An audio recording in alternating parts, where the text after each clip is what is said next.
Okay, I'll have another go at doing this. Alright, firstly I'll just show if we select something in the repair list first, we highlight it before we open up the case study wizard.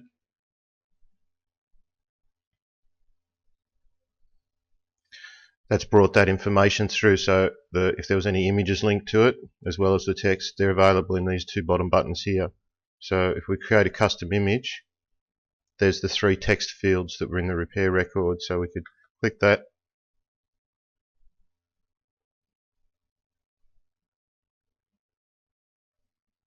And it's pulled that data through. If there was any images linked to it, you can grab them too and pull them through. You can resize that by just getting on the edge and moving it around. You can edit the text. You can change that logo up the top just by choosing borders. You can have none. Have auto nerds. Okay, so there it is there. We can click on it to preview. It'll just open up in your default image viewer. So that was using the create custom image. That's basically just used to pull repair information through. Now we've got the image, we need to add audio. So we've got audio button here to select audio file off the computer, so we can browse for a file. That shows you the start and the stop time. So that image, this image here, is going to play for that length of time, 238 seconds. We can change that. This is music file, don't forget. Alright, so that would be 8 seconds. So once we've got our image and we've selected the audio file, this time was a music file, we can then add it to the playlist. So everything on this, from this center line to the left, is basically your editing. Everything on the right side is your playlist and preview. So if you try to keep that in mind, that it's sort of divided into those two sections. So that image and audio file's now been brought over here into the playlist, and it's at the top of the list. We've got columns, so there's our image file. It's cut off a bit short, but you can see if you drag that out, you can see the name of the file. All these files are copies of the originals. We're not editing or mucking about with the original file, so you can safely remove them, edit them, do whatever, and it's not going to affect your original file that you took it from on the computer. So there's our image file column, audio file column, video files. So each of these lines represents order in the playlist. So I've only got one file there at the moment. So if we go over and select another image, so this time we're just going to pull an image off the computer. So I'll just grab scan data. And now if we wanted to record the audio, I can't do that because I'm using it. But we'd click open recorder, start recording, record it until you're finished, stop, then close it, and then that brings the audio file. It stores it in a temporary folder until you decide to use it. So you can play that and preview it and stop it. Once you've made that recording, this button here will become active and you'll be able to click use voice recording. That will show you the start and the stop time of that voice recording, and then you add it to your playlist.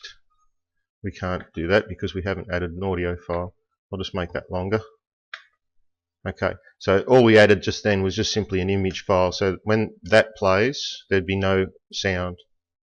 Okay, and its duration time is 10 seconds. The first one was 8 seconds. So they play in order that they're placed in the playlist. So if you had a video file, for example, that you wanted to move to the top, you'd click it, highlight it, and press up, and that's moved it to the top. You can move it down. Each time you move it, it loses its selection. So if you wanted to move it down several places, you'd have to click down. Obviously it's already all the way down. And then you'd have to highlight it again and click down again. Bit of a pain in the butt, but I've done that for a reason. Okay, so it's moved that one down. It's moved it back up again. Okay, so once you've, I'll just grab another one. We'll grab a video file.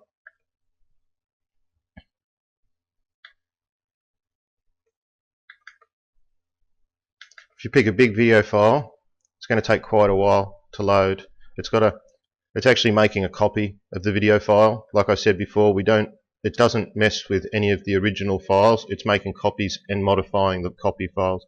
So that one goes for 3,491 seconds.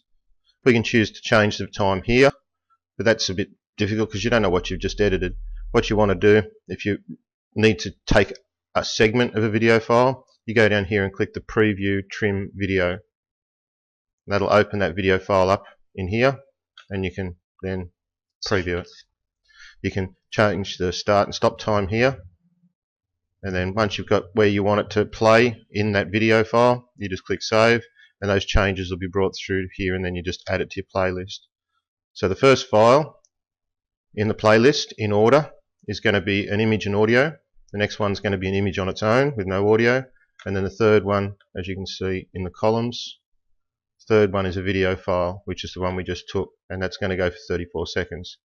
So our total play time would be 8, 10 and 34. Now we've got our transitions between each two. They're a fade. As I said in the forum, if you take, say, 2 seconds transition time, it's going to take a second out of the leading image and a second out of the preceding image. So just keep that in mind if you've got a very short play time. So if I, just for example, I'll show this at the same time. We can edit files. So if we highlight a file, click edit, it pulls it back over to this side of the screen, and you can then modify it. So if I modify that down to be a 2-second image play time, we now see it there, 2 seconds. With a 2-second transition, it means when we save it to a video file, you don't see much of it. It disappears really quickly. Okay, so you just want to keep that in mind, that the transition is going to cut into the play time of each file. So once you've got your playlist in order the way you want it, you've moved your files up and down to how you like them, then you just click build video, and that's going to ask you where you want to save it. It's going to default to the desktop, and it's going to try to pre-name it. If you had selected a repair record before you opened up the case study wizard, it's going to pull the name of that vehicle through. So you don't have to really do anything there. You can just click save. Now that's going to save it to your desktop. That's it. See ya.